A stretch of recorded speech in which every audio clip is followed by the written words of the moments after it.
نحمده ونصلي ونسلم على رسوله الكريم وعلى آله وأصحابه وأزواجه وأهل بيته وأولياء أمته وعلماء ملته ومن تبعهم بإحسان إلى يوم الدين. أما بعد فأعوذ بالله من الشيطان الرجيم. بسم الله الرحمن الرحيم. لقد جاءكم رسول من أنفسكم عزيز عليه ما عنتم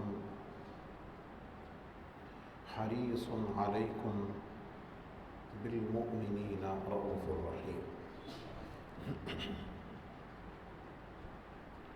صدق الله العظيم وصدق رسوله النبي الكريم. إن الله وملائكته يصلون على النبي يا أيها الذين آمنوا صلوا عليه وسلموا تسلیما. محبت و ذوق سے نبی پاک صلی اللہ علیہ وسلم کی بارگاہ میں درود و سلام کا نذرانہ پیش فرما لیں. اللہم صلی علی سیدنا و مولانا محمد وعلی آل سیدنا و مولانا محمد و اصحاب سیدنا و مولانا محمد مبارک وسلم. والصلاة والسلام علیکہ یا سیدی یا رسول اللہ وعلی آلک و اصحابک یا سیدی یا حبیب اللہ. الصلاة والسلام علیکہ یا خاتم النبیین وعلى آلك وأصحابك يا شفيع المذنبين. الصلاة والسلام عليك يا إمام الحرمين وعلى آلك وأصحابك يا جد الحسن والحسين. گنج بخش فیض عالم مظہر نور خدا ناقصاں را پیر کامل کامل آرا رحمہ. معزز و محتشم جملہ سامعین و حاضرین، بزرگ و دوستو، عزیزان ذی قدر، علماء اعظام، مشائخ اعظام اور علاقے کی سماجی مذہبی انتظامی شخصیات، اس مسجد کی تمام انتظامیہ کے احباب، محبین و مخلصین، خاص طور پر پیکر محبت و اخلاص جناب شیخ ظہور صاحب اور ان کے رفقا، سب کی خدمت میں السلام علیکم ورحمۃ اللہ. آپ حضرات نے ایک دفعہ پھر نبی کریم علیہ السلام کے ذکر پاک کی اس محفل میں مجھے کچھ عرض کرنے کے لیے حکم فرمایا. میں آپ کا شکر گزار ہوں. اللہ رب العزت میری آپ سب کی حاضری اور کوشش قبول فرمائے.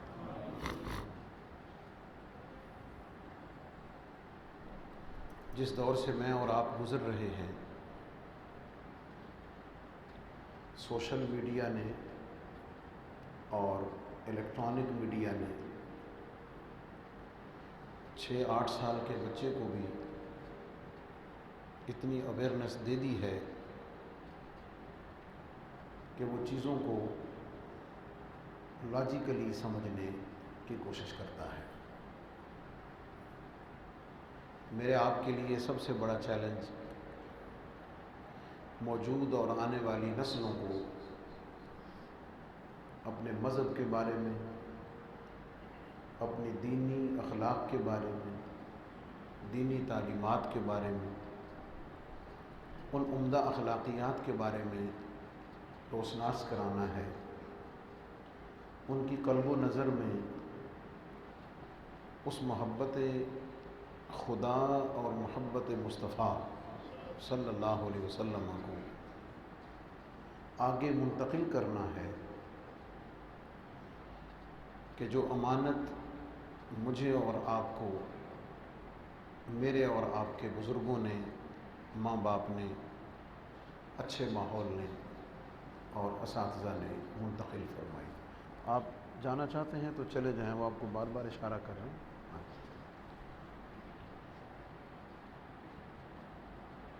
اس امانت کو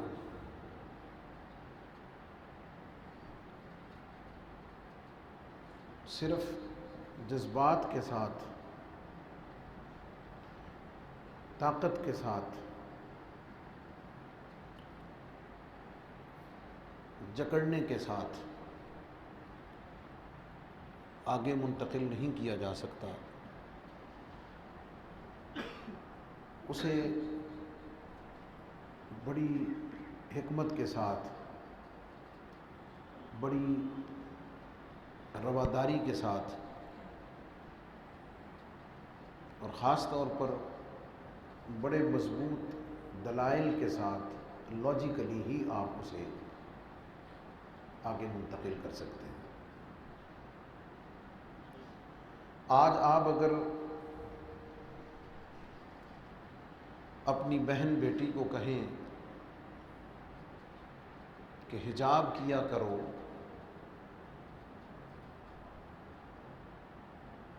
تو آج سے 50 سال پہلے میرے آپ کے بزرگ جب کوئی بات کرتے تھے تو اس کا جتنا اثر بہن بیٹی پہ ہوتا تھا، آج میری اور آپ کی بات کا وہ اثر اپنی بہن بیٹی پہ نہیں ہو سکتا۔ یہ حقیقت ہے۔ آج اگر آپ اپنے بیٹے کو کہیں کہ بیٹا اپنے چہرے پر نبی علیہ السلام کی سنت کو سجا لے، تو 50 سال پہلے اس بات کو کہنے کا اثر کچھ اور تھا۔ آج کے جوان کو، آج کے بچے کو سمجھانے کے بعد اس کے دل تک اس بات کو پہنچانا پہلے سے کہیں مشکل ہے۔ ایک وقت تک آپ اپنے بچے بچی کو کسی حد تک ایک خاص انوائرمنٹ میں، اپنے گھر کی چار دیواری میں، اپنی نظروں کے حصار میں رکھ کر اپنے سامنے ہونے کی حد تک تو آپ شاید اسے کنٹرول کر سکتے ہیں، لیکن آپ کو بالکل معلوم نہیں ہوگا کہ وہ بیٹی بیٹا جب اپنے بیڈ روم میں علیحدہ ہو کر موبائل کھولتا ہے، اپنے دوستوں میں بیٹھ کر موبائل کے ذریعے سے جس ایک ان دیکھی دنیا میں پہنچتا ہے، اس کا اثر وہ کتنا لے رہا ہے، اور آپ کے کہے گئے کے اثر کو وہ کتنی تیزی کے ساتھ ظاہر کر رہا ہے۔ اب اس فریم میں لانے کے لیے، دینی اقدار کے اس ماحول کو اثر پذیر کرنے کے لیے، آج علماء کو، ہم سب کو چیزوں کو اس انداز کے ساتھ لوگوں تک پہنچانے کی بجائے حالات اور زمانے کے تقاضوں کو سمجھ کر لاجیکلی چیزوں کو ڈیلیور کرنا، یہ زیادہ مفید ہو سکتا ہے۔ اس تمہیدی گفتگو کے بعد میں اگرچہ بہت ساری باتیں اس پہ عرض کر سکتا ہوں، لیکن ظاہر ہے یہ محفل نبی علیہ السلام کے میلاد پاک کے حوالے سے انعقاد پذیر ہے، میں اسی پر کچھ باتیں عرض کروں گا۔ آج ایک بہت بڑی تعداد اس مائنڈ سیٹ کی ہے کہ جس کے پاس ایک چھوٹی سی اصولی بات ہے اور اسے اچھے انداز کے ساتھ کلیئر نہیں کیا جا رہا،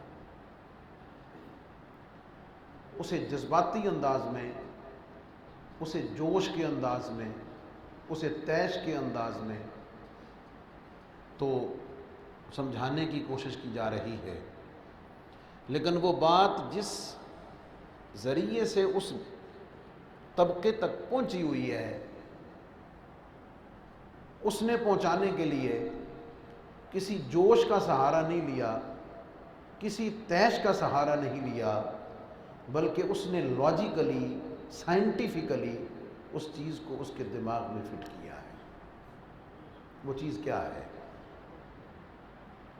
آپ جب میلاد پہ بات کرتے ہیں، بلکہ صرف میلاد ہی نہیں، اس کا دائرہ اور بھی کئی چیزوں تک وسیع ہو جاتا ہے، اور عام طور پر اس کا نشانہ اور ہدف اہل سنت و جماعت کے معمولات ہی ہوتے ہیں۔ وہ بات یہ ہے کہ جب بھی آپ میلاد کی بات کرتے ہیں تو سب سے پہلی جو بات کی جاتی ہے، بلکہ اگر آپ قرآن مجید کی آیت یہ پڑھیں، قُلْ بِفَضْلِ اللَّهِ وَبِرَحْمَتِهِ فَبِذَلِكَ فَلْيَفْرَحُوا لَقَدْ مَنَّ اللَّهُ عَلَى الْمُؤْمِنِينَ إِذْ بَعَثَ فِيهِمْ رَسُولًا وَأَمَّا بِنِعْمَةِ رَبِّكَ فَحَدِّثْ وَاشْكُرُوا نِعْمَةَ اللَّهِ لَقَدْ جَاءَكُمْ رَسُولٌ مِّنْ أَنفُسِكُمْ، جیسے میں نے آیت پڑھی ہے، قَدْ جَاءَكُمْ مِنَ اللَّهِ نُورٌ وَكِتَابٌ مُبِينٌ۔ اس قسم کی جتنی باتیں جب آپ کرتے ہیں تو سب سے پہلے مضبوط بات جو دوسری طرف سے کہی جاتی ہے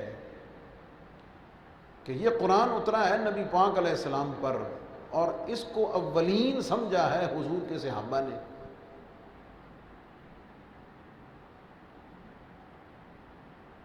تو تم جو ان آیتوں سے یہ چیزیں اخذ کر رہے ہو، کیا یہ صحابہ کو سمجھ نہیں آئی تھی؟ آپ یہ اعتراض سنتے ہوں گے، آپ کو کہیں اس پر اپنے دفتر میں، کولیگس میں، گھر میں، فیملی میں، کہیں نہ کہیں کسی نشست میں اس کا سامنا کرنا پڑا ہوگا، بلکہ دینی ابحاث تو اتنی لاوارث ہیں کہ جہاں جس کو کرنے کے لیے اور کوئی بات نہ ملے وہ دین کو سب سے پہلے ڈسکس کرتا ہے، وہ شادی ہو یا کوئی اور موقع ہو۔ یہ ایک ایسی بات ہے کہ علماء اعظام کو، ہم سب کو اس کو لاجیکلی، سائنٹیفکلی اس کو کلیئر کرنا چاہیے۔ ایک مخصوص ماحول میں اپنے شاگردوں مریدوں میں بیٹھ کر جو پہلے ہی ہم نوا ہیں، ان کو کوئی بات سنا کر ان سے داد وصول کر لینا، ان سے نعرے لگوا کے بھئی وہ تو پہلے ہی ماننے والے ہیں، وہ مانتے ہیں تو آئے ہوئے ہیں، ماننے والے ہیں تو بیٹھے ہوئے ہیں، ماننے والوں کو وہ بات بتائیں کہ جو نہ ماننے والوں کو چل کے بتا بھی سکیں، ان کو فیس کر سکیں۔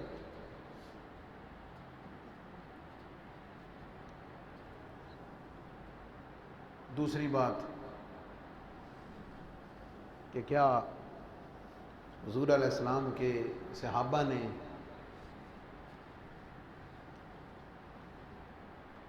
جو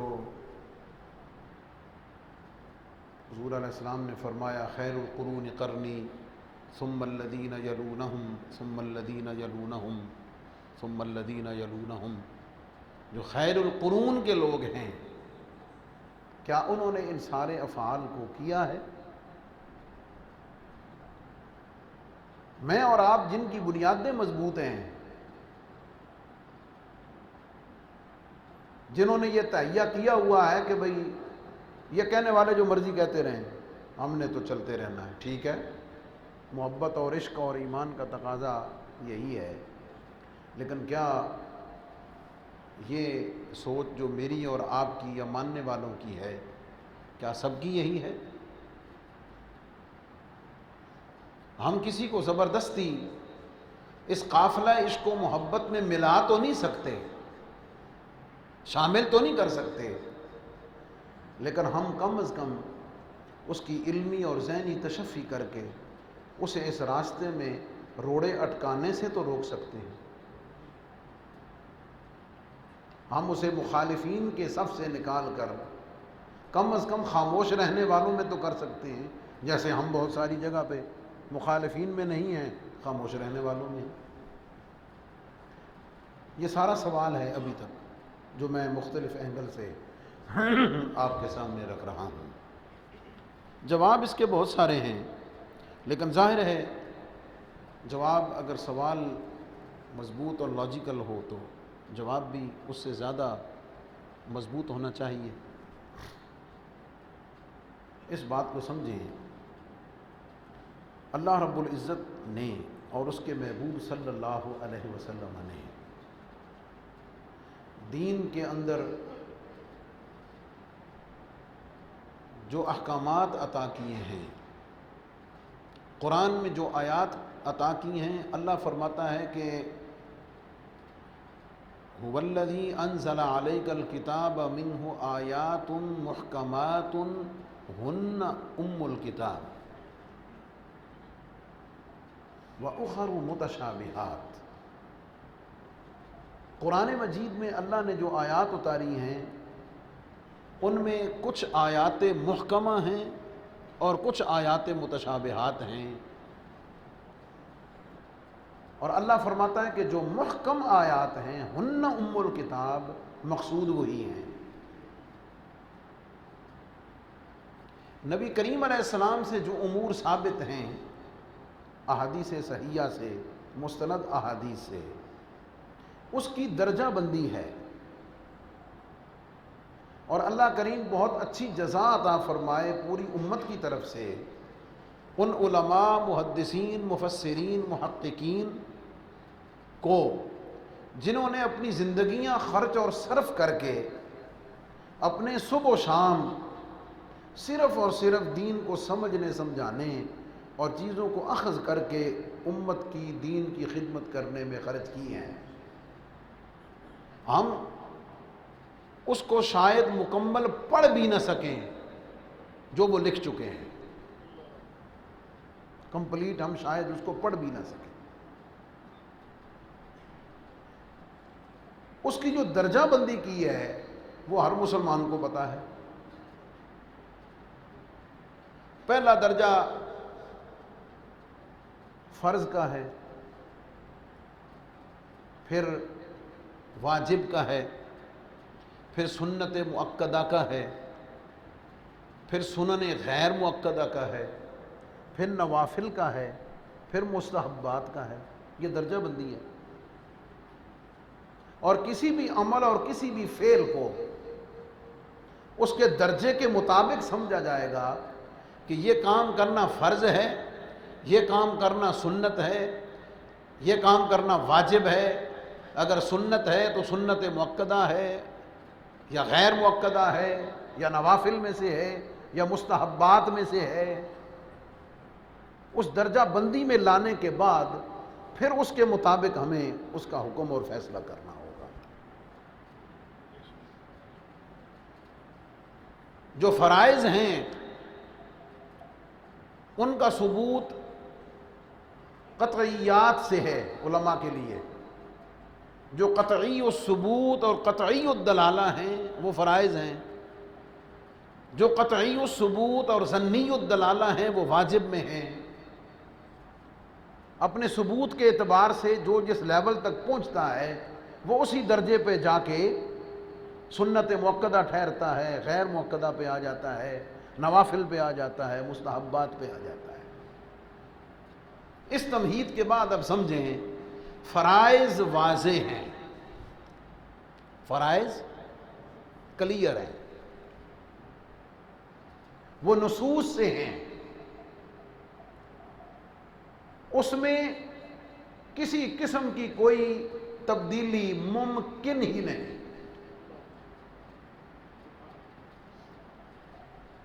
سنن بھی کلیئر ہیں، واجبات بھی کلیئر ہیں، نوافل و مستحبات میں تفصیل ہے۔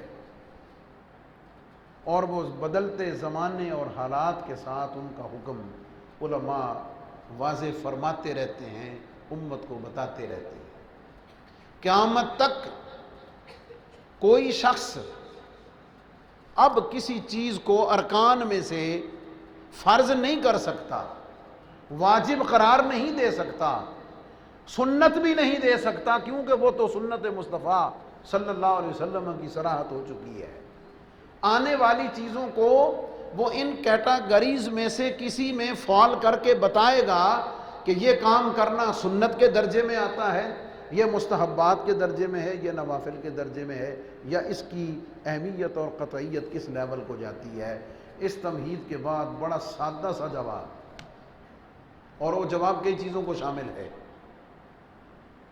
کیونکہ یہ سوال ختم درود پہ بھی ہوتا ہے، یہ سوال فاتحہ پہ بھی ہوتا ہے، یہ سوال عرس پہ بھی ہوتا ہے، یہ سوال کھڑے ہو کر صلاۃ و سلام پڑھنے پہ بھی ہوتا ہے، یہ سوال مزارات پہ حاضری دینے سے بھی ہوتا ہے، اور کئی چیزوں پہ ہوتا ہے۔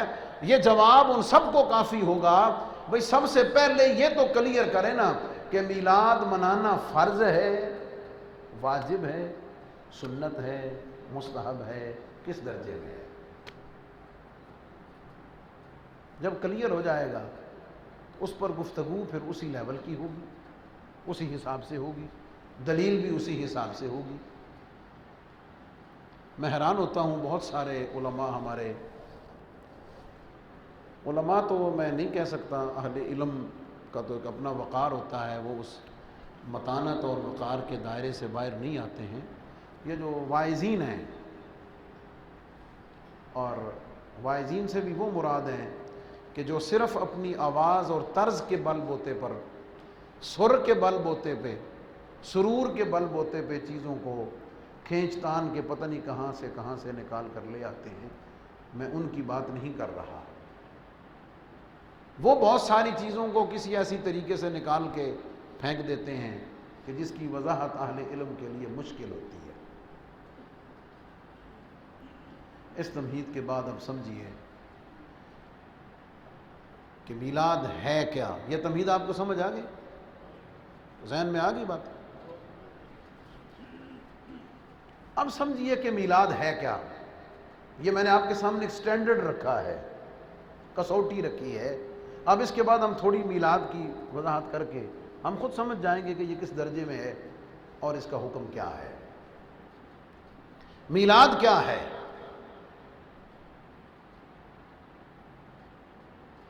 میلاد دو چیزوں پر مشتمل ہے، میں جسے دو لفظوں سے تعبیر کرتا ہوں، اور ظاہر ہے یہ علماء، اساتذہ اور علم کی اخذ کردہ چیز ہے، اور میں کیا بلکہ کوئی بھی علم والا کسی پر کوئی چیز اپنی مسلط تو نہیں کر سکتا،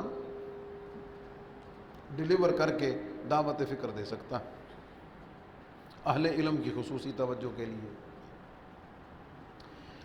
میلاد کا ایک مطلب ہے خوش ہونا، نبی پاک صلی اللہ علیہ وسلم کی دنیا میں تشریف آوری، حضور علیہ السلام کی دنیا میں ولادت، نبی پاک علیہ السلام کا اس دنیا میں ظہور، یہ خبر سن کر، یہ جان کر، یہ پتہ ہونے کے بعد خوش ہونا۔ اور دوسرا اس کا مرحلہ اور دوسرا اینگل ہے خوش ہونے کے بعد اس خوشی کا اظہار کرنا اور خوشی منانا۔ یہ دو، پہلے تو یہ سمجھیں کہ یہ دونوں الگ الگ چیزیں ہیں۔ یہ میلاد کے مفہوم کو سمجھیں کہ میلاد مصطفیٰ صلی اللہ علیہ وسلم کیا ہے۔ جب آپ میلاد النبی صلی اللہ علیہ وسلم کا یہ ٹائٹل سامنے لاتے ہیں اور اس کے اوپر جو کچھ سیلیبریشن ہے، اس ساری چیزوں کو اگر آپ سامنے رکھیں تو وہ دو چیزوں پر مشتمل ہے۔ ایک ہے حضور علیہ السلام کی دنیا میں پیدائش، ولادت، ظہور پر خوش ہونا، اور دوسرا ہے اس پر خوشی منانا، اس خوشی کا اظہار کرنا۔ دو چیزوں پہ مشتمل ہے۔ خوش ہونے کا تعلق آپ کی اپنی ذات کے ساتھ ہے، آپ کی اپنی فیلنگز کے ساتھ ہے، آپ کے اپنی دماغ، قلب، سوچ، تاثرات، جذبات، کیفیات، اس کا تعلق صرف ان کے ساتھ ہے۔ اور خوش ہونا جو ہے وہ صرف اور صرف آپ کی اپنی ذات تک محدود ہوتا ہے۔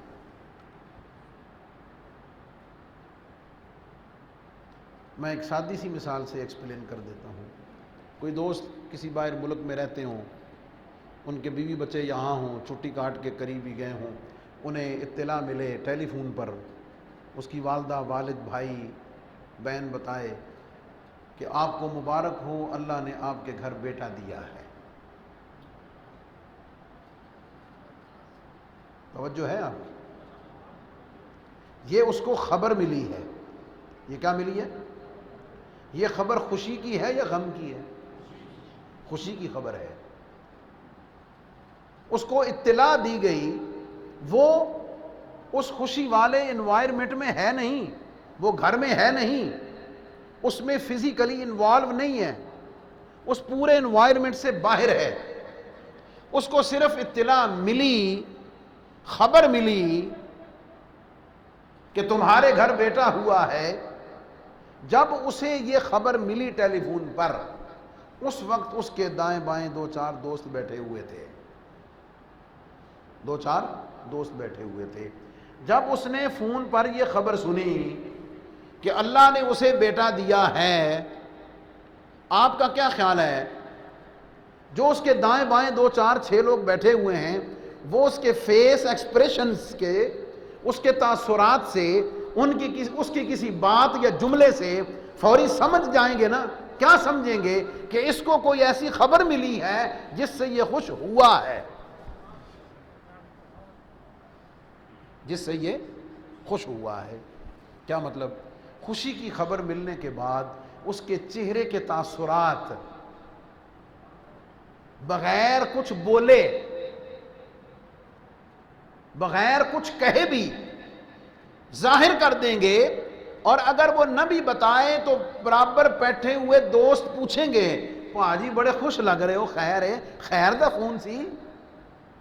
پوچھن گے نا، جناب خیر ہے؟ بڑی خوشی خوشی چہرے تے نظر آ رہی ہے، خوش لگ رہے ہیں۔ تو وہ کیا کہے گا؟ ہاں ہاں، اللہ نے مجھے بیٹا دیا ہے اس لیے میں خوش ہو رہا ہوں۔ لیکن یہ خبر، اس خبر کے سننے کے بعد جو اس کو فیلنگز، تاثرات، ایکسپریشنز ملے ہیں، وہ اس کی ذات تک محدود ہیں، لیکن وہ ایسے تاثرات ہیں کہ اس کے گرد و پیش میں بیٹھے ہوئے بیٹھنے والوں نے اسے محسوس کیا ہے، اسے محسوس کیا ہے۔ میں پچھلے سال جب آپ کے پاس حاضر ہوا تھا تو میں بہت پریشان تھا، والدہ صاحبہ رحمۃ اللہ علیہ کی وجہ سے۔ بات سمجھ گئے؟ فطرتی یہ خوشی اور غم انسان کے تاثرات اور چہرے سے پتہ چل جاتا ہے۔ یہ جو کہتا ہے تو منہ کیوں لٹکایا بھائی، اور 12 کیوں بجائے نہیں منہ تے، کیا مطلب؟ وہ کسی ٹینشن میں ہے، وہ کسی پریشانی میں ہے، وٹ ایور، کچھ بھی ہو سکتی ہے۔ بالکل یہی حال خوشی کا ہے۔ یہ میں نے آپ کو خوش ہونا سمجھایا ہے۔ خوشی منانا کیا ہے؟ اب جب اسے پتا چلا نا کہ میرے گھر بیٹا ہوا ہے، وہ ہاں جناب پھر پارٹی پکی ہو گئی، ہاں جی، ہوں تو جناب پھر کھانا پکا ہو گیا نا جناب۔ اور یہ بھی ہو سکتا ہے وہ اٹھ کے جائے، مٹھائی کا ڈبہ 2 کلو کا لے کر آئے، سب سے پہلے اپنے سارے دوستوں کو کھلائے۔ جب کھلا رہا ہوگا پوچھیں گے اور کیوں ہے؟ اللہ پتر دیتا جناب، اللہ نے مہربانی کی تھی، اچھا ماشاء اللہ جی، بڑی مبارک ہو۔ اب یہ جو وہ مٹھائی لا رہا ہے، اب یہ جو وہ دعوت کھلا رہا ہے، یہ خوشی کرنا ہے، یہ خوشی منانا ہے، یہ خوشی کا اظہار کرنا ہے۔ اب ان دونوں میں فرق سمجھنے کے بعد اب اس کے حکم کی طرف آ جائے۔ نبی کریم صلی اللہ علیہ وسلم، اللہ رب العزت کی کتنی بڑی نعمت ہے، کتنا بڑا انعام ہے، کتنا بڑا احسان ہے۔ ساری القابات، ساری عظمتیں، ساری شانیں، ساری رفعتیں وہ موجودات کی ہوں یا معدومات کی ہوں، وہ ماضی کی ہوں، وہ حال کی ہوں، وہ مستقبل کی ہوں، وہ دنیا کی ہوں، وہ آخرت کی ہوں، وہ عالم ارواح کی ہوں، وہ عالم اجسام کی ہوں، وہ عالم برزخ کی ہوں، وہ عالم محشر کی ہوں، وہ کسی کائنات کی بھی ہوں، کم از کم کسی نبی علیہ الصلوۃ والسلام کے امتی کو یہ بتانے سمجھانے کی ضرورت ہی نہیں ہے کہ حضور علیہ السلام اللہ کا کتنا بڑا انعام ہے۔ اب اس پورے جو ایک امپائر ہے عظمتوں کا، رفعتوں کا، شانوں کا، محبتوں کا، اس سب کو سامنے رکھتے ہوئے یہ سوال ہر ایک کو موجودین ہیں، اور ظاہر ہے یہ ریکارڈ ہو رہا ہے، پتہ نہیں رہتی دنیا تک کون کون کہاں کہاں سنے گا،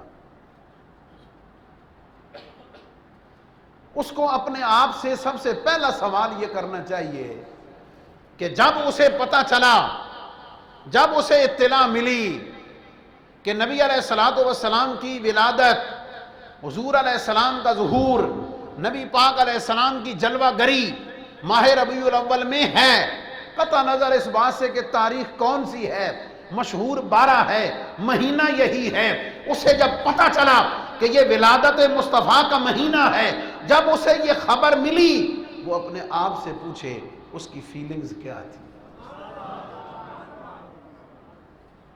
میں بہت پیچیدگی میں جانا چاہتا ہی نہیں، اور نہ ہی جانا چاہیے، وہ بات کرنی چاہیے جو سمجھ بھی آ جائے۔ جب اسے خبر ملی، خبر کے ملنے کے بعد کوشچن از دس، وہ خوش ہوا یا نہیں ہوا؟ سوال ہے یا نہیں؟ خوش ہوا یا نہیں ہوا؟ اب اس پہ خوش ہونا، یہ خبر سن کے خوش ہونا، یہ میں جسارت کر رہا ہوں، اپنے علم کے مطابق کر رہا ہوں، کسی پہ مسلط نہیں کر رہا، دلیل کے ساتھ بات کر رہا ہوں، لاجیکلی سمجھا رہا ہوں۔ نبی پاک علیہ السلام کی ولادت بسعادت کی خبر سن کر خوش ہونا، خوش ہونا، آپ کا کیا خیال ہے؟ یہ مستحب ہے؟ وہ ہو وہ تو نہ ہو وہ کوئی گل نہیں، کوئی فرق نہیں پیندا، آپ اس کو اس درجے میں رکھیں گے؟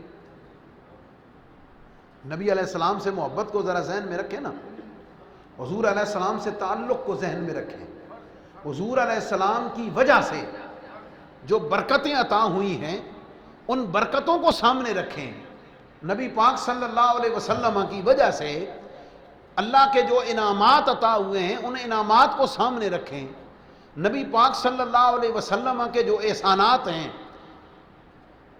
ان احسانات کو سامنے رکھیں، ان ساری چیزوں کو سامنے رکھ کر آپ کا ایمان کیا کہتا ہے کہ حضور علیہ السلام کی ولادت بسعادت کی دنیا میں جلوہ گری کی خبر سن کر خوش ہونا مستحب ہے؟ ہو وہ تو نہ ہو کوئی گل نہیں، کوئی فرق نہیں پیندا، کی ہو گیا، لوکی دنیا تے آندے رہندے تے جاندے رہندے، اس درجے میں رکھو گے؟ ہائے ہائے ہائے، اور تیرے گھر پتر ہوئے ہیں جدہ تک تو پورے خاندان نو دس نہ لویں، ٹیلی فون نہ کر لویں، جب تک تو اس کا اظہار نہ کر لے، تو سمجھتا ہے کہ یہ بات پوری نہیں ہوئی، اور تجھے بیٹا ملے تو اس پہ خوش ہونا فطرتی تقاضا سمجھتا ہے، جب مصطفیٰ کی ولادت کی خبر ملے پھر جا کے مولویوں سے فتویٰ پوچھتا ہے، یہ تو فطرت کے تقاضے ہیں، یہ تو فطرت کے تقاضے ہیں۔ میں خوش ہونے کی بات کر رہا ہوں، بات سمجھ گئے؟ اور ایک ایسی ہستی کہ جسے مقصود کائنات، جان کائنات، روح کائنات، محبوب کائنات، مقصود کائنات، حقیقت حیات، حقیقت کائنات، رب کے بعد اگر ذات ہے تو مصطفیٰ کی ہے، اور اللہ نے وہ ذات تجھے عطا کی ہے، اور پھر تو پوچھ رہا ہے کہ خوش ہونا یا نہیں ہونا؟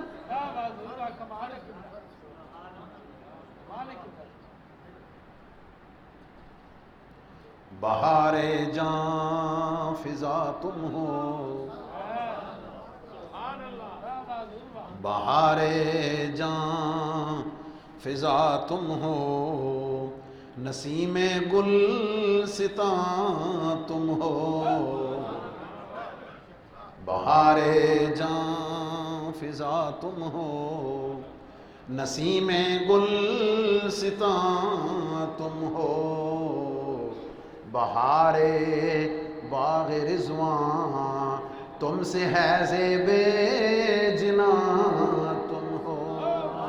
نعرہ تکبیر، نعرہ رسالت، نعرہ رسالت، نعرہ خلافت، یہ نعرہ حیدری، نعرہ غوثیہ۔ پہلا شعر ذرا اوکھا سی، یہ سوکھا ذرا ہن سمجھو۔ خدا کی سلطنت کا دو جہاں میں کون دولہا ہے؟ کون دلہا ہے؟ سبحان اللہ کہنے ہن پابندی کو نہیں سمجھا رہا تھا۔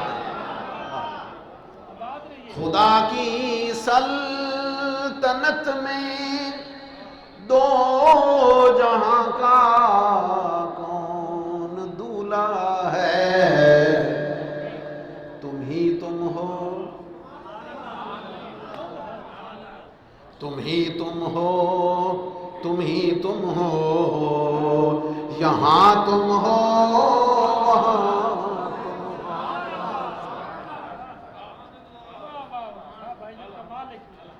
خدا کی سلطنت کا دو جہاں میں کون دولہا ہے؟ تم ہی تم ہو، تم ہی تم ہو، یہاں تم ہو وہاں تم ہو۔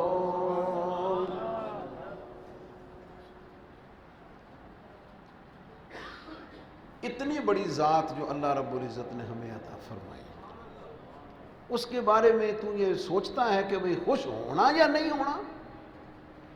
فوکس سمجھیں، خوش ہونے پر ہے۔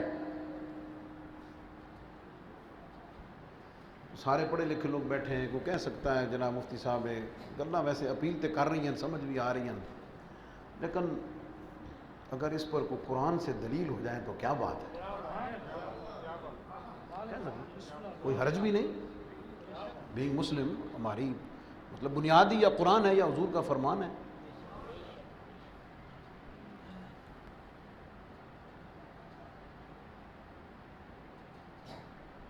سورہ صف 28واں پارہ،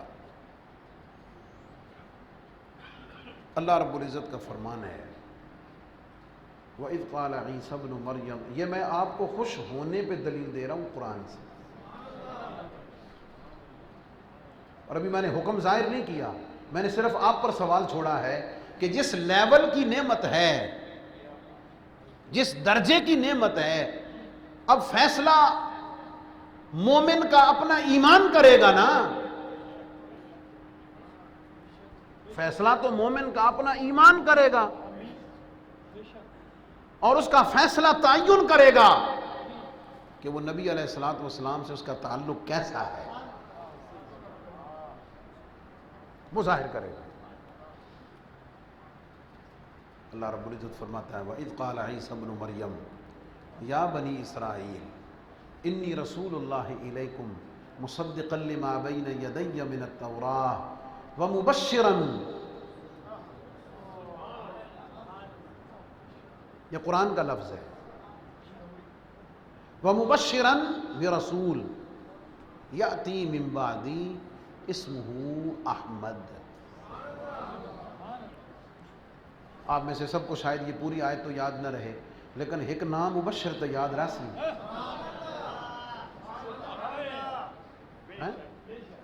تواڈے کولوں کوئی دوجا کچھ ہے کہ تم حضور علیہ السلام دی ولادت ہوئی تو بڑا خوش ہو رہے ہیں؟ انہیں کہنا میں نہیں خوش ہو رہا یار، میں نے خطیب صاحب دادا صاحب دے آئے سن، وہ بڑی پکی پیٹی گل سمجھا گئے سن، پر نبی پاک علیہ السلام جدوں تشریف لے آن حضور دی خبر سنے تو خوش ہونا چاہیے، تے ہور کچھ کو دلیل ہوئے نہ ہوئے، قرآن وچ اللہ نے مبشر کیا، نعرہ تکبیر، مبشر کا۔ نعرہ تکبیر، نعرہ رسالت،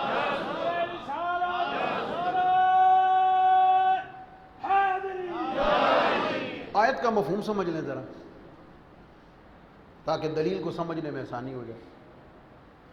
حضرت عیسیٰ علیہ السلام نے اپنی قوم کو اعلان فرمایا، اور رب کو یہ اعلان اتنا پسند آیا کہ اللہ نے الفاظ عیسیٰ کے ہیں علیہ السلام قرآن میں نقل کیے، کہ جب کہا حضرت عیسیٰ علیہ السلام نے، عیسیٰ ابن مریم نے بنی اسرائیل سے، اپنی قوم سے کیا فرمایا؟ اے بنی اسرائیل، اے میری قوم، میں تمہاری طرف اللہ کا رسول ہوں۔ اپنی رسالت کا اعلان کیا، اپنی رسالت کا اعلان کیا۔ ساتھ فرمایا میں ایک تو اللہ کا رسول ہوں تمہاری طرف، دوسرا تورات کی تصدیق کرنے والا ہوں کہ وہ اللہ کی کتاب ہے، موسیٰ علیہ السلام کی رسالت کی، ان پر اترنے والی کتاب کی تصدیق، جیسے نبی پاک علیہ السلام نے تورات اور انجیل دونوں کی تصدیق فرمائی کہ یہ اللہ کی کتابیں ہیں۔ حضرت عیسیٰ علیہ السلام نے فرمایا مجھ سے پہلے تورات موسیٰ پہ اتری ہے، میں اس کی تصدیق کرنے والا ہوں۔ دو کام ہو گئے۔ تیسرا فرمایا مبشرم برسول، میں تمہیں ایک رسول معظم کی بشارت دینے والا ہوں۔ رک کر ذرا توجہ ہے، تھوڑی سی زیادہ توجہ۔ ایک ہے خبر، ایک ہے خبر، اور ایک ہے خوش خبر۔ کیا خیال ہے؟ ایک ہے بو، ایک ہے خوشبو، ہاں جی، ایک ہے بدبو، جو فریگننس لیس ہو وہ بو ہے، اچھی خوشبو ہو تو خوشبو ہے، بری ہو تو بدبو ہے۔ مطلق خبر ہو تو خبر ہے، بری ہو تو بری خبر ہے، اچھی خبر ہو تو خوش خبری ہے نا۔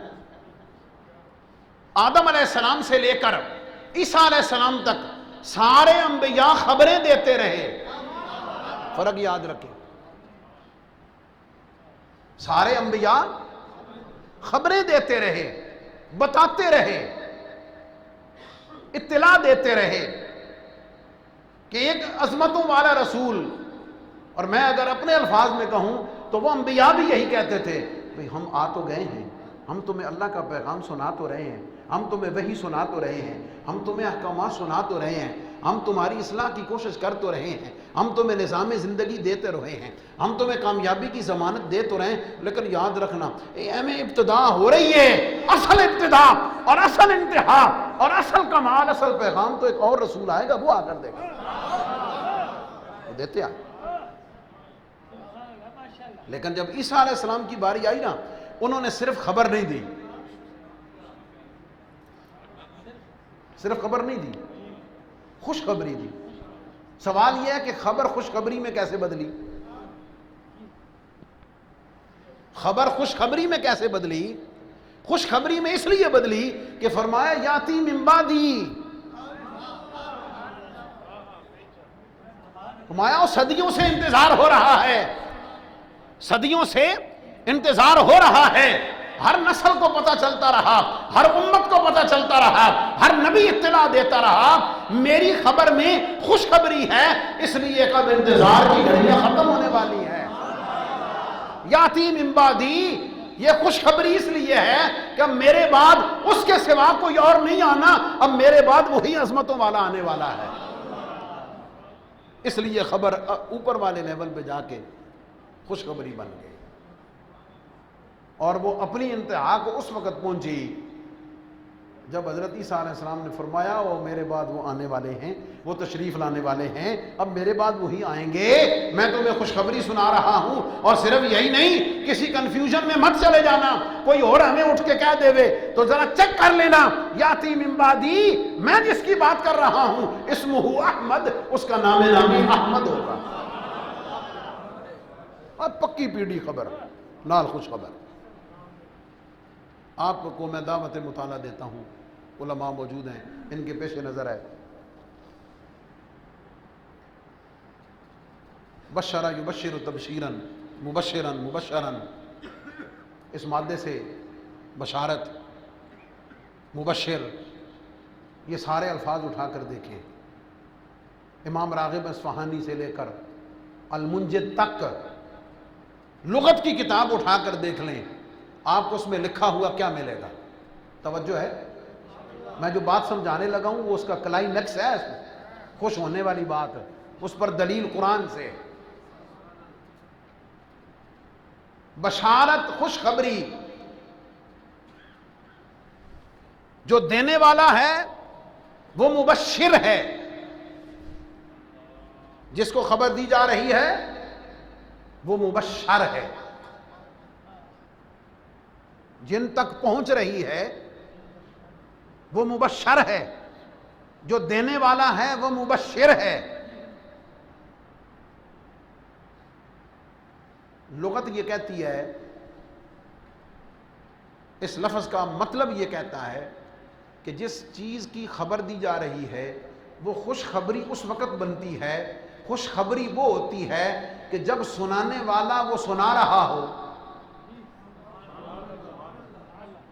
وہ خبر دینے والا جب خبر دے رہا ہو، دینے والے کا، خبر دینے والے کا چہرہ بتا رہا ہو اور سننے والوں کے چہرے سن کر بتا رہے ہوں کہ یہ خبر دے کر دینے والا بھی خوش ہو رہا ہے اور سننے والے بھی خوش ہو رہے ہیں۔ اگر اس خبر میں خوشی نہ ہو، اگر اس خبر میں خوشی نہ ہو تو دینے والا مبشر نہیں بنتا، دینے والا مبشر نہیں بنتا، اور سننے والے اگر خوش نہ ہوں تو وہ مبشر نہیں بنتے ہیں۔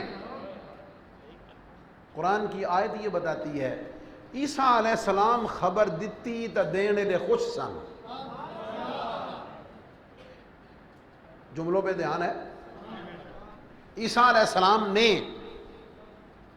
اللہ کے نبی نے جب حضور علیہ السلام کی خبر دی، اور یاتی، خبر کس چیز کی دی؟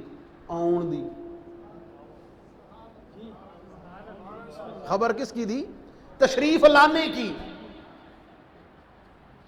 خبر دی تشریف لانے کی۔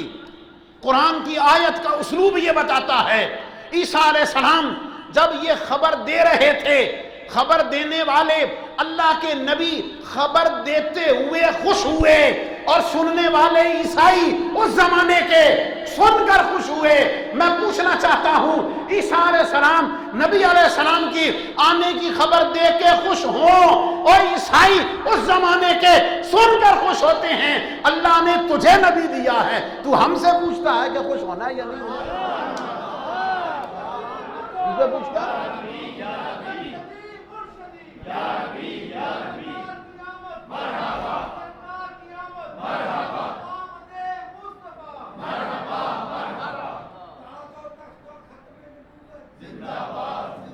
عیسیٰ علیہ السلام اللہ کے پیغمبر، یار انہوں ٹھیک کر ہی دے، میں تنگ آ کے تنوں کیا نہیں تو لاہور میرے کو آ جا داتا صاحب۔ عیسیٰ علیہ السلام اللہ کے پیغمبر، مبشر کے لفظ سے دلیل ہے، تو مبشر کا لفظ کہاں کا ہے؟ قرآن کا، تو دلیل کہاں سے ہوئی؟ دلیل کہاں سے ہوئی؟ قرآن پاک سے۔ قرآن پاک سے دلیل ملتی ہے کہ حضور علیہ السلام کی آمد کی خبر دیتے ہوئے خوش ہونا اور سن کے خوش ہونا، جب تک خوشی نہ ہو اس خبر کے دینے سننے میں، وہ تبشیر مبشر بنتی ہی نہیں ہے۔ تو لغت بتا رہی ہے۔ اب اس تفصیل اور اس دلیل کے بعد کیا حضور کی آمد کی خبر سن کر خوش ہونا، فرق یاد رکھنا، میں خوش ہونے کی بات کر رہا ہوں، خوشی منانے کی بھی بات نہیں شروع کی میں نے، میں خوش ہونے کی بات کر رہا ہوں۔ اس کا تعلق مومن کے ایمان کے ساتھ ہے، اس کا تعلق مسلمان کے اپنے اس کا اپنا جو فیتھ ہے، اس کی اپنی جو فیلنگز ہیں، اس کی اپنی جو اٹیچمنٹ ہے نبی پاک علیہ السلام کے ساتھ، جو اس کی محبت ہے، اس کا تعلق اس کے ساتھ ہے، اس کی اپنی ذات کے ساتھ ہے، کہ جب حضور علیہ السلام کی آمد کی خبر اس کو ملی تو قرآن کی اس آیت اور لفظ سے دلیل پکڑنے کے بعد اب آپ مجھے بتائیں اس تعلق کو سامنے رکھتے ہوئے، اس رشتے کو سامنے رکھتے ہوئے جو ایک امتی کا حضور صلی اللہ علیہ وسلم سے ہونا چاہیے، ایمان ملا ان کے صدقے، ذرا دس دئیے نا، ایمان ملا ان کے صدقے، قرآن ملا ان کے صدقے، ایمان ملا ان کے صدقے، قرآن ملا ان کے صدقے، اور رحمان ملا ان کے صدقے، وہ کیا ہے جو ہم نے پایا نہیں۔ اب اس لیول کی نعمت کو سامنے رکھتے ہوئے اب خود جواب اپنے آپ سے مسلمان کو لے لینا چاہیے کہ حضور علیہ السلام کی آمد کی، تشریف آوری کی خبر سن کر خوش ہونا، اب وہ اپنے ایمان کے حساب سے اس کو کس درجے میں رکھے گا؟ اور جس کے صدقے سے سب کچھ ملا، جس کے صدقے سے سب کچھ ملا، بلکہ اگلا جملہ جس کے صدقے سے سب کچھ ملا، جس کے صدقے سے سب کچھ بنا۔ اگر ذوق کی اجازت دے تو اس کا اگلا جملہ بھی کہہ دو، جس کے صدقے سے سب کچھ ملا، جس کے صدقے سے سب کچھ ملا، جس کے صدقے سے سب کچھ بنا، جس کے صدقے سے سب کچھ بنا، اور جس کے صدقے سے سب کچھ ملے گا۔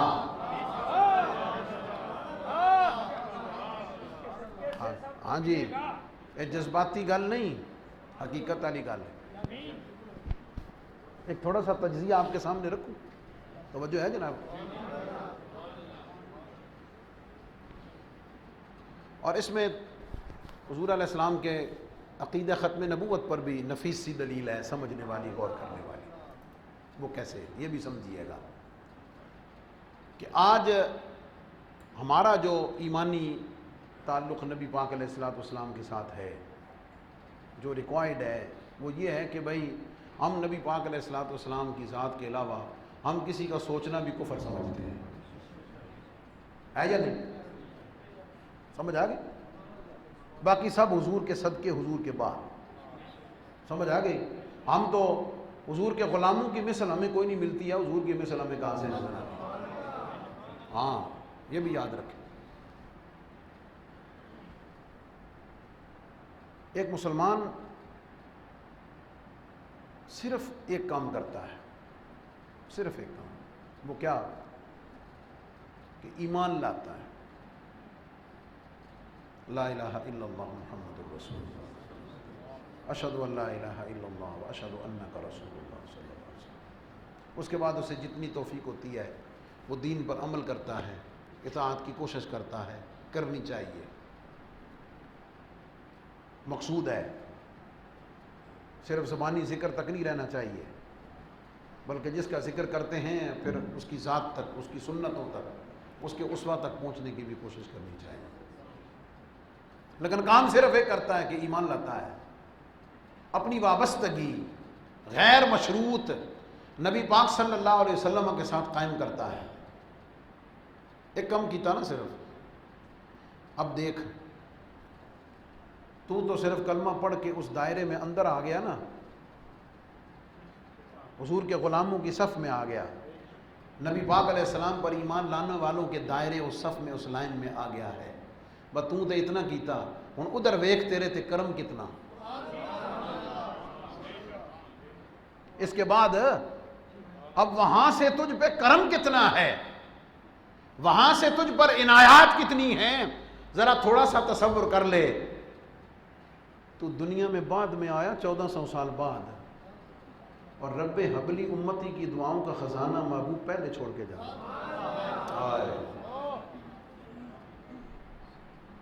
مولا جو میری امت میں آ جائے گا، جو میری امت میں آئے گا قیامت تک کے، مولا میری امت کو بخش دے۔ ہم دنیا میں 1450 سال بعد آئے، بعد میں ہیں، اور نبی علیہ السلام کی دعائیں استقبال کرنے کے لیے میرے اور آپ کی پہلے سے موجود ہے۔ حضور علیہ الصلوۃ والسلام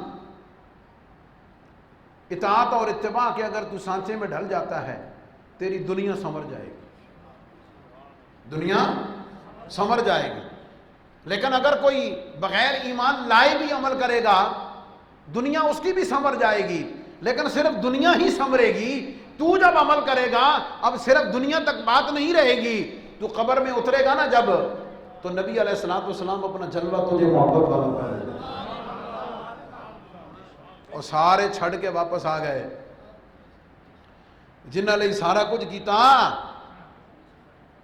محنتاں رات مال جان سارا کچھ قربان کیتا، گھر کوٹھیاں گڈیاں بنا کے مربے بنا کے آئے جنہاں لئی، اخیر قبر رکھ کے آ گئے، وہ سارے قبر رکھ کے جا رہے ہون گے تے مصطفیٰ تیری قبر تشریف لے آئے۔ ہاں جی، اس کو اس اینگل سے بھی دیکھیں، جو محبت مصطفیٰ میں جیتا مرتا ہے، جو حضور کے عشق میں جینا مرتا جس کا رہتا ہے، اسے پھر قبر میں یہ بھی ہوتا ہے کہ یہاں حضور نے جلوہ گری کرنی ہے، حضور نے نہیں دکھانا، صرف یہاں ہی نہیں۔ اس کے بعد پھر اگر تو اپنی اس امتحان میں، اطاعت میں، محبت کے امتحان میں اگر تو ثابت قدم ہو کے پکا ہو جاتا ہے تو پھر وہاں تجھے جتنی راحتیں ملیں گی، جنت کی طرف سے تیری قبر میں کھڑکی کھلے گی، جنتی ہوائیں تیری طرف آئیں گی، خوشبوئیں تیری طرف آئیں گی، تجھے جنتی لباس ملے گا، تیری قبر تحت نگاہ وسیع ہو جائے گی، تجھے نم کا نومت العروس کا تجھے جو انعام اور ترانہ ملے گا، یہ سارا صدقہ ہے مصطفیٰ کریم کا، اتباع مصطفیٰ کا۔ پھر صرف یہاں ہی نہیں، میدان حشر میں جب تو اٹھے گا نا، اس طرف شاید آپ کا دھیان محبت کے انداز میں کم گیا ہو، علماء موجود ہیں۔ نبی کریم علیہ السلام نے فرمایا کہ قیامت جب برپا ہوگی حشر کے دن، تو سب سے پہلے میں اپنی قبر سے اٹھوں گا، اور میرا ایک ہاتھ صدیق کے کندھوں پہ ہوگا، بایاں ہاتھ عمر کے کندھوں پہ ہوگا۔ میں نے بطور طالب علم حدیث اس پہ غور کیا، میں نے کہا مولا تیری کیا شان ہے، جب اپنے محبوب کو بھیجنے کی باری آئی تو سب سے آخر میں بھیجا، سب سے آخر میں بھیجا، میدان حشر میں اٹھنے کی باری آئی تو سب سے پہلے اٹھا لیا۔ مولا اس میں کیا حکمت ہے؟ فرمایا تم میرے محبوب کی وجہ سے پیاری امت ہو، محبوب امت ہو، اس کی رحمت اور محبوبیت کا تقاضا یہ نہیں کہ تمہیں سب سے پہلے بھیج کے تمہاری برزخی زندگی کو لمبا کیا جائے، تمہیں قیامت کے قریب بھیجا ہے تاکہ تمہیں قبر کی زندگی میں کم رہنا پڑے۔ ہاں، یہ بھی ایک پہلو ہے، یہ بھی ایک اینگل ہے نبی پاک علیہ الصلوۃ والسلام کے آخر میں تشریف لانے کا، کہ اس سے مقصود بھی حضور کے غلاموں اور امتیوں کی راحت ہے کہ انہیں برزخ کی زندگی میں وقت باقیوں سے کم گزارنا۔ بھئی آدم علیہ السلام دے امتی جداں دی دنیا بنی اداں دے قبر وچ پئے، کیا خیال ہے؟ نوح علیہ السلام دے کہڑے زمانے دے پئے، عیسیٰ علیہ السلام دے کتھے ہیں؟ حضور علیہ السلام کی امت کو میدان اس عالم برزخ میں قبر کی زندگی میں اگر تکلیف میں ہے، آئے یہ بھی تو رحمت ہے نا۔ اگر ان کا کوئی امتی کسی تکلیف میں ہے تو ذرا ٹائم کا اندازہ لگائیں نا کہ وہ کتنا ٹائم قبر کے عذاب میں ہے، اور اگر کوئی گناہگار قبر کے عذاب میں اپنی بدعملی کی وجہ سے بھی ہے، اس پر بھی حضور کی رحمت ہے کہ اسے زیادہ وقت قبر میں نہیں رہنا پڑے گا، اسے باقیوں کے مقابلے میں تھوڑا رہنا پڑے گا، یہ بھی رحمت ہے۔ فرمایا بھائی بھیجا تو آخر میں اس لیے کہ اس وقت بھی مقصود تمہاری آسانی تھی امتیوں، اس وقت بھی مقصود و مطلوب تمہاری آسانی تھی، اور اپنے محبوب کو جو سب سے پہلے اٹھا رہا ہوں نا اس میں بھی مطلوب اور مقصود تمہاری آسانی ہے۔ اللہ وہ کیسے؟ فرمایا تمہیں معلوم ہی نہیں ہے کہ تمہارا رسول صلی اللہ علیہ وسلم تم سے محبت کتنی کرتے ہیں، امتیوں تم سے پیار کتنا کرتے ہیں، ان کی محبت کا یہ تقاضا ہوا کہ میرے امتی جداں قبر وچ اٹھنا میدان حشر وچ انہاں نوں ڈھونڈنا نہ پوے، میں مصطفیٰ کریم میدان محشر میں پہلے وہاں پہ موجود ہوں۔ سمجھ آ گئی؟ وہ اٹھیں تو محبوب کا جلوہ دے کر اچھا حضور تھے نا جناب، اور خیر میرے پھر مسئلہ ہے کوئی نہیں، سرکار پہلے موجود ہے اس لیے پہلے اٹھایا۔ اچھا عجیب بات پھر یہ کہ اٹھایا پہلے، اور یہ بھی تو رحمت دیکھیں نا، نبی پاک علیہ السلام فرماتے ہیں صلی اللہ علیہ وسلم کہ میرا آخری امتی جب تک جنت میں نہیں جائے گا میں جنت میں نہیں جاؤں گا۔ ہائے ہائے ہائے، میدان حشر میں اٹھیں گے سب سے پہلے، جنت میں سب سے بعد میں جائیں گے، اٹھیں گے بھی امتیوں کے لیے پہلے اور جنت میں آخر میں جائیں گے ہم گنہگار۔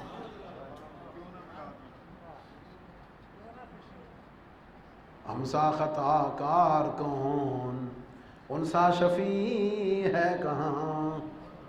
کدی یہ دے بھی سوچا کریے نا کہ کرم کتنا، محبت کتنی، جستجو کتنی۔ اچھا پھر اور مسئلہ حل کر دیتا۔ حضور علیہ السلام کے ایک صحابی نے نبی پاک علیہ السلام سے پوچھا، یا رسول اللہ صلی اللہ علیہ وسلم، قیامت والے دن حشر کے میدان میں اگر میں آپ کو ڈھونڈنا چاہوں تو آپ مجھے کہاں ملیں گے؟ میں نے اس سوال پہ غور کیا، میں نے کہا بھئی صحابی کو تو یہ سوال کرنے کی ضرورت ہی نہیں، حضور نے صحابی نے کو نبی علیہ السلام نے ڈھونڈنے کی لوڑ پڑنی؟ کیا خیال ہے آپ کا؟ نہیں، کوئی نہیں پڑھنی۔ لگتا یوں ہے سوال صحابی نے کیا، مشکل ہم گناہگاروں کی آسان ہو گئی ہے، ہم گناہگاروں کی آسان ہوئی۔ وہ کیسے؟ سرکار علیہ السلام نے فرمایا کہ میرے صحابی، یا تو میں میزان پہ ہوں گا جہاں اعمال تل رہے ہوں گے اور میں اپنی نگرانی میں اپنے امتیوں کے اعمال تلوا رہا ہوں، یا پل صراط پہ ہوں گا اپنے امتیوں کے پل صراط سے خیر کے ساتھ گزرنے کی دعا کر رہا ہوں، یا پھر حوض کوثر پہ ہوں گا اور اپنے ید اللہ والے ہاتھوں سے اپنے غلاموں کو حوض کوثر کے جام بھر بھر کے پلا رہا ہوں۔ حدیث پاک مکمل ہوئی، حدیث پاک مکمل ہوئی۔ میں نے بطور طالب علم حدیث سوچا، میں نے کہا بھئی ذات ایک، ہستی ایک اور ایڈریس تین،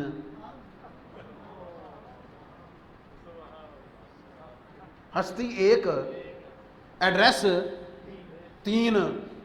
شیخ ظہور صاحب نے کو نادا محبت والا پوچھے کہ جناب شیخ صاحب ملنا ہوئے تو کتنے مل سو؟ وہ کہنے کہ یا تو میں گھر ہوں گا تو یا پھر میں دفتر ہوں گا تو یا اسلام آباد ہوں گا۔ تو ملن والے کی کہنا، آئی صاحب سیدھی گل کرو، تسی ملنا ہی نہیں چاہتے۔ دنیا کا نظام ہے نا بھائی۔ لیکن یہ جواب سن کر نبی علیہ السلام کے صحابی نے کوئی سوال نہیں کیا، کوئی سوال نہ کر کے ہم گناہگاروں کے لیے آسانی کر دی۔ ہم نے جو اس سوال اور جواب سے یہ سمجھا ہے، صحابی نے عرض کی یا رسول اللہ میں آپ کو کہاں ڈھونڈوں گا؟ حضور علیہ السلام نے فرمایا یا میزان پر، یا پل صراط پر، یا حوض کوثر پر۔ جواب کا اسلوب یہ بتاتا ہے کہ میرے امتی تجھے پریشان ہونے کی ضرورت نہیں، تجھے مجھ کو ڈھونڈنے کی ضرورت نہیں، میدان حشر میں جہاں تجھے ضرورت ہوگی میں وہاں ہوں، جہاں تجھے ضرورت ہوگی میں وہاں ہوں۔ کیا مطلب؟ مدد کے لیے یا رسول اللہ کہنا تیرا کام،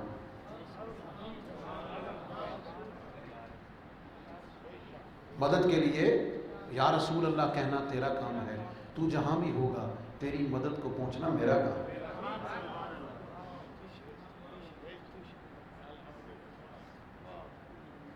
یہ میں صرف آپ کو بتا رہا ہوں خوش ہونے پر، یہ میں آپ کو ریئلائز کرا رہا ہوں، تھوڑا پتہ چل جائے کہ نبی پاک علیہ السلام اللہ کی کیسی نعمت ہیں، کتنی بڑی نعمت ہے، امت کے ساتھ حضور کا تعلق کس محبت والا ہے۔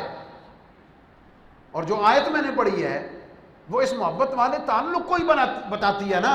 لقد جاءکم رسول من انفسکم عزیز علیہ ما عنتم حریص علیکم بالمؤمنین رؤوف الرحیم۔ ایسا عظمتوں والا رسول تشریف لے آیا ہے جو تم ہی میں سے ہے، اس کی شان یہ ہے عزیز علیہ ما عنتم، تم کسی مشکل میں پڑو، مشکل میں تم پڑتے ہو بے چین مصطفیٰ ہو جاتے ہیں۔ اس کی تفسیر اور دلیل کیا ہے؟ حضور علیہ السلام کے سامنے علماء بیٹھے ہیں، جب بھی دو کام رکھے گئے حضور علیہ السلام کے سامنے، دو کام، ایک مشکل اور ایک آسان، ایک مشکل اور ایک آسان، حضور علیہ السلام نے ہم گناہگاروں کے لیے، امت کے لیے حضور نے آسان کو لے لیا، ورنہ ان نبی کے لیے اطاعت میں مشکل کیا مشکل ہے بھائی؟ تہجد ان کے لیے فرض، ہم گناہگاروں کے لیے سنت ہے یا نہیں؟ صحابی نے جب حج کا اعلان سنا، عرض کی یا رسول اللہ صلی اللہ علیہ وسلم حج کرنا ہر سال فرض ہے، سرکار خاموش رہے۔ دوبارہ اس نے عرض کی یا رسول اللہ حج ہر سال فرض ہے، سرکار پھر خاموش رہے۔ تیسری دفعہ پوچھا، سرکار پھر خاموش رہے۔ جب وہ بیٹھ گئے نا تو نبی علیہ السلام نے فرمایا جے میں کہہ دیندہ تے ہر سال فرض ہو جانا تو خاموش کیوں رہے؟ میری آپ کی آسانی کے لیے۔ عزیز علیہ ما عنتم حریص علیکم، ہائے ہائے، تمہاری عزتوں کے لیے، تمہاری کامیابیوں کے لیے، تمہاری راحتوں کے لیے، تمہیں جہنم سے چھڑانے کے لیے، تمہیں جنت میں پہنچانے کے لیے، تمہارے ظاہر کے اچھا کرنے کے لیے، تمہارے باطن کو اچھا کرنے کے لیے، تمہاری روحوں کو پاک کرنے کے لیے، تمہارے اخلاقیات کو بہتر کرنے کے لیے، تمہاری دنیا کو سنوارنے کے لیے، تمہاری قبر کو بہتر کرنے کے لیے، تمہیں حشر میں کامیاب کرنے کے لیے، تمہیں دنیا میں معزز کرنے کے لیے، تمہیں آخرت میں معزز کرنے کے لیے حریص علیکم، یہ رسول بڑی کوشش کرنے والا ہے، بالمؤمنین رؤوف الرحیم۔ اور یہ شانیں تو باقیوں کے لیے ہے نا، جو بھی ان کے اسوہ پہ چلے گا کامیاب ہوگا، پاویں مننے تو پاویں نہ مننے، بالمؤمنین رؤوف الرحیم۔ جو غلام ہیں، جو دو غلامی کے دامن میں اور حضور سے وابستہ ہونے والے ہیں، جو حضور کی غلامی کے دائرے میں آنے والے ہیں، فرمائے ان کے اوپر تو کرم کی انتہا ہے، ان کے اوپر رؤوف بھی ہیں، ان کے اوپر رحیم۔ یار اتنا عظمت والا رسول، اتنی شانوں والا رسول ہم تو بیان کر سکتے ہی نہیں۔ غالب ثنائے خواجہ، غالب ثنائے خواجہ بیزداں گذاشتے ہیں، کہاں ذات پاک مرتبہ دانے محمد است صلی اللہ علیہ وسلم۔ ہم تو بھائی حضور کی تعریف ہم بتا ہی نہیں سکتے۔ کیوں نہیں بتا سکتے؟ اس لیے نہیں بتا سکتے، اصول ہے کسی چیز کی صحیح تعریف، اس کی ڈیفینیشن وہی بتا سکتا ہے جس نے اس کو بنایا ہو، ہے یا نہیں؟ کیا خیال ہے؟ یہ سپیکر ہے نا، میں اتنا ہی بتا سکتا ہوں کہ اس کی آواز ٹھیک ہے، تو آج ساؤنڈ والے کو ٹھیک چلتا نہیں پہ، اس کے سوا تو کچھ نہیں کہہ سکتا۔ کیا خیال ہے؟ یہ کس کمپنی کا ہے، فنکشن کیسے، کیا کچھ، یہ تو کمپنی بتائے گی، کاریگر بتائے گا، ٹیکنیشین بتائے گا، الیکٹریشین بتائے گا۔ کیا خیال ہے؟ علی ھذا القیاس ہر چیز کے بارے میں یہی ہے۔ مصطفیٰ کریم صلی اللہ علیہ وسلم وہ کون ہیں، کیسے ہیں، یہ صرف بنانے والا جانتا ہے، یہ صرف بنانے والا جانتا ہے۔ جب بنانے والا خود جانتا ہے، حقیقی تعریف سچے معنوں میں صرف وہی کر سکتا ہے، ہم نہیں کر سکتے۔ ہم نے تو جتنا دیکھا سمجھا، ہم تو اس کا بھی حق ادا نہیں کر سکتے۔ ما ان مدحت محمد بمقالتی ولکن مدحت مقالتی بمحمدی۔ ہم نے اپنے کلام کے ذریعے سے حضور کی تعریف کوئی نہیں کی، ہم نے حضور دیاں گلاں کیتیاں، ہم نے حضور کی شانیں بیان کی، ہم نے حضور کا ذکر کیا ہے، اللہ نے حضور کی نسبت، حضور کے ذکر کی برکت سے ہمیں عزت دے دی ہے۔ یہ فرق ہماری عزت ہو گئی ہے حضور کے ذکر سے، حضور کی نسبت سے، حضور کے ساتھ جڑنے کی برکت سے، نبی علیہ الصلوۃ والسلام کے ساتھ اس تعلق کی وجہ سے اللہ نے ہمیں معزز کر دیا ہے، ہمیں برکت ان سے ملی ہے، ہم کیا کر سکتے ہیں بھائی؟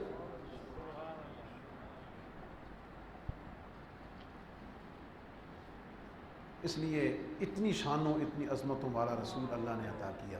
یہ سارا کچھ ذہن میں رکھنے کے بعد، سوچنے کے بعد، دنیا کی نعمتیں، قبر کی نعمتیں، حشر کی نعمتیں، سارے کے سارے انعامات، حضور کی شفاعت، حضور کی توجہ، حضور کی رحمت، حضور کی دعائیں، نبی علیہ السلام پر درود پڑھنے کی برکتیں، حضور کی اطاعت کرنے کی برکتیں، حضور علیہ السلام سے محبت کرنے کی برکتیں، حضور علیہ السلام کا دین کام کرنے کے لیے، دین کا کام کرنے کی برکت، یہ سارے کا سارا سوچنے کے بعد بالکل پن پوائنٹ پہ بات، پھر اپنے ایمان سے خود پوچھ لے کہ جب تجھے حضور کی آمد کی خبر ملے، جب تجھے پتہ چلے کہ حضور تشریف لے آئے، یہ ہے وہ مہینہ پھر اپنے ایمان سے پوچھ کے بتا لے کہ تجھے خوش ہونا چاہیے یا نہیں ہونا چاہیے، اور اگر خوش ہونا چاہیے تو یہ فیصلہ بھی خود کر لے کہ یہ خوشی تیرے ایمان میں کس لیول پر ہے۔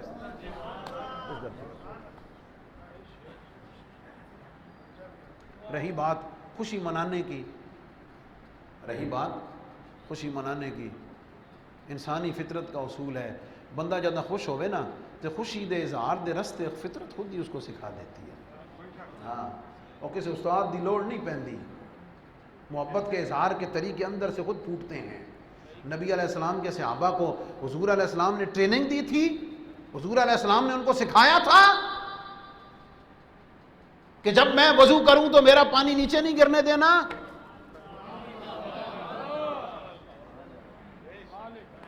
آج کل دا پیر تے ٹریننگاں دیندا نا مریداں نوں، میں آواں تے ہنج کھلونا، اینے آنا ہے، سمجھ آ گئی، اج مینوں پروٹوکول دینا ہے، ہٹو بچو دی آواز لانی تے یہ آنا۔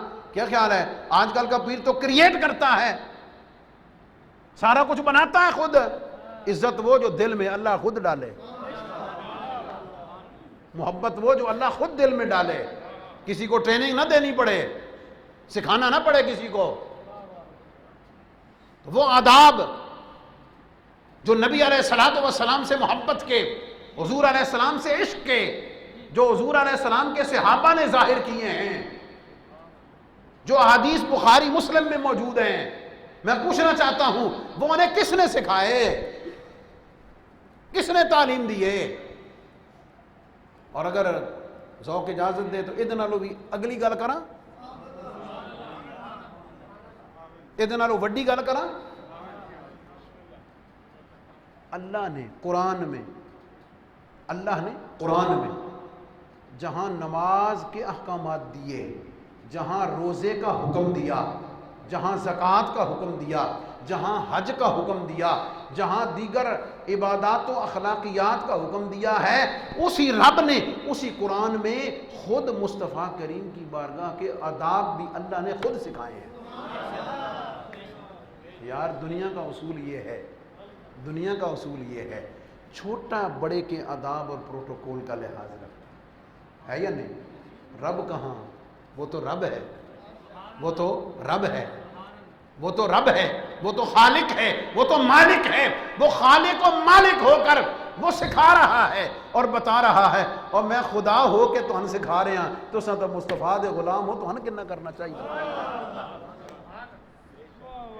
چل کے کتاباں کا گالنا تو چل کے مولویوں کو پوچھنا تو نئی نسل کو گمراہ کرنا، اور سمجھتا یہ ہے کہ یہ دین ہے۔ یہ کون سا دین ہے کہ تو جن باتوں کے ذریعے سے نئی نسل کو حضور سے دور کرنا چاہتا ہے، شک میں مبتلا کرنا چاہتا ہے؟ وہ خدا دا شکر کر، وہ سال بعد کسی بہانے حضور دا نام لین لی نکلے تو صحیح۔ آج حضور کی تعریفیں اور حضور کی شان کے لیے نکلیں گے، کل اس کی برکت سے اللہ دل میں حضور کا عشق بھی ڈال ہی دے گا، بہتری بھی آئی جائے گی۔ کیا خیال ہے؟ جب مسجد میں آ جائے گا تو برکتیں مل ہی جائیں گی، انہوں آنٹا دے ہو پہلے۔ تو یہ اب فیصلہ سننے والے نے، خبر لینے والے نے خود کرنا ہے کہ وہ حضور کی آمد کی اطلاع سن کر خوش ہو رہا ہے، اور اگر خوش ہو رہا ہے تو کس لیول پہ ہو رہا ہے۔ تو پھر جدوں وڈی خوشی ہوئے نا، اعلیٰ درجے دی خوشی ہوئے، وہ خوشی ہے ہی نہیں جڑی بندہ دبا کے بہ جائے، جڑی بندہ گھٹ کے بہ جاوے، وہ خوشی نہیں، منافقت ہے۔ اس کا مطلب ہے وہ اندر سے خوش ہوا نہیں ہے، وہ اندر سے خوش ہوا ہی نہیں ہے۔ مسجد کو کیوں سجایا؟ اس لیے کہ یہ مسجد ہونا بھی تو کس نے سکھایا؟ مسجد ہونا کس نے سکھایا؟ رب کے سامنے جھکنا کس نے بتایا؟ سجدوں کی لذت سے آشنا کس نے کیا؟ سمجھ آ گئی؟ جس ذات کے صدقے سے یہ سارا کچھ عطا ہوا ہے، تو اسے درمیان سے ڈراپ کرنا چاہتا ہے، تو اسے درمیان سے نکالنا چاہتا ہے۔ اس پر ایک دلیل، اگر جس پر طویل بات ہو سکتی ہے 2 منٹ میں، نماز میں آپ اللہ اکبر سے شروع کرتے ہیں، سبحانک اللہم سے شروع کرتے ہیں، ہے نا؟ اللہ کی حمد، ثنا پڑھی، تعوذ، تسمیہ، سورہ فاتحہ، سورہ اخلاص، رکوع کی تسبیح، سمع اللہ لمن حمدہ، ربنا لک الحمد، سجدے میں گئے اللہ کی تسبیح، قوما میں، پھر سجدے میں اللہ کی تسبیح، 2 رکعت پڑھی، پھر بیٹھ گئے، اور کلائمیکس یہاں پہنچا مولا یہ سارا کچھ کرنے کے بعد التحیات للہ والصلوات والطیبات ہیں۔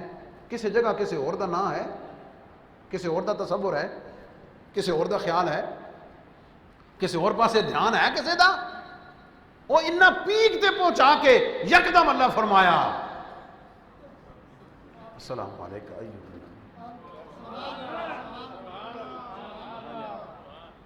کبھی سوچا آپ نے؟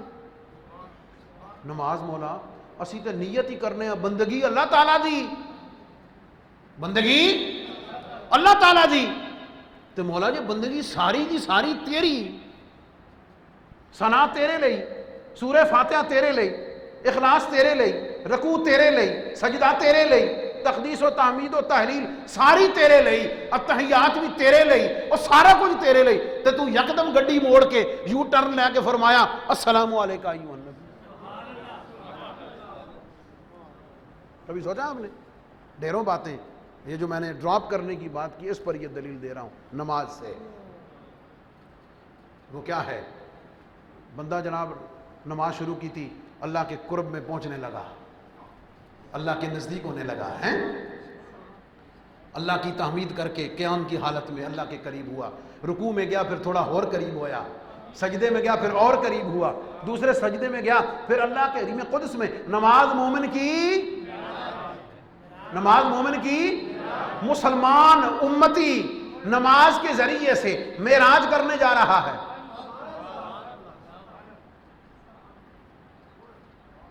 امتی نماز کے ذریعے سے معراج کرنے جا رہا ہے۔ جدو بالکل پہنچیا نا اپنی پیک تے التحیات للہ والصلوات والطیبات، اللہ تعالیٰ نے کھلو جائے تھے ایتھے ہی بریک لا، سٹاپ۔ کیوں؟ وہ میں بھول گیا، آ رہے ہیں میرے کول، بجا بجا آ رہے ہیں، دوڑ لائی ہے میرے کول، پہنچ گیا میرے کول، بھول گیا تینوں ایتھے لے آنے والا کون ہے؟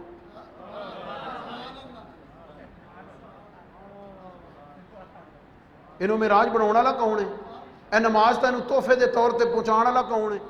تینوں تے 50 دتیاں سی، 50 تو 5 کراؤن والا کون ہے؟ بھول گیا تو؟ رک جا ادھر، تجھے معراج بعد میں ملے گی، اپنے اس محسن کا ذکر پہلے کر، اپنے اس محسن کا ذکر پہلے کر۔ کیوں مولا؟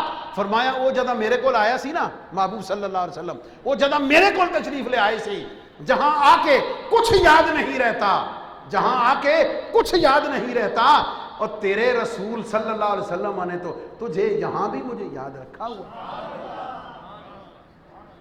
اس رسول معظم نے بطور امتی اس وقت تجھے یہاں یاد رکھا ہے، اب تو معراج کو پہنچا ہے، اب باری تیری ہے، اب تو معراج کو پہنچا ہے، اس نے تجھے یاد رکھا ہے نا، تو چل نہ پھر پڑھ السلام علیکم ایھا النبی، آج پھر تو ان کو یاد رکھ۔ جملہ کیا؟ وہ خدا ہو کر نماز میں، خدا ہو کر نماز میں جو اہم الفرائض ہے، جب تک تو اس کا تصور نہ کر لے۔ میں نے بڑی مضبوط اور بڑی نفیس بات کی ہے، ہو ہی نہیں سکتا آپ کسی شے کا نام لیں اور آپ کو اس کا تصور نہ ہے، بھائی نفسیاتی سی بات ہے۔ میں داتا صاحب کا نام ذکر کراں گا تو تھوڑے دماغ آپ آنا اچھا لاہور ہے وہ داتا صاحب سے آیا یا کوئی نہ آیا، فطرتی بات ہے نا، سمجھ آئے گی۔ کسی کے سامنے اس کے باپ کا نام لیں گے اس کے دماغ میں فوراً آئے گا نا اسکیچ کھاتا ہے، یار کیسی عجیب بات ہے، یہ نبی علیہ السلام کا خیال آنا اتنا ہی غلط سی، تو رب پھر نماز السلام علیکم ایھا النبی کلوائے کیوں ہے بھائی؟ کلوایا ہی اس لیے ہے کہ تو اپنے محسن کو یاد رکھے، اور خدا نے پیغام یہ دیا ہے کہ میں خدا ہو کر، معبود ہو کر، الہ ہو کر، اہم الفرائض میں جب تو میرے پاس آتا ہے میں اسے درمیان سے ہٹاتا نہیں ہوں، میں اسے درمیان سے ہٹاتا نہیں ہوں، میں اسے درمیان میں رکھتا ہوں۔ کیوں؟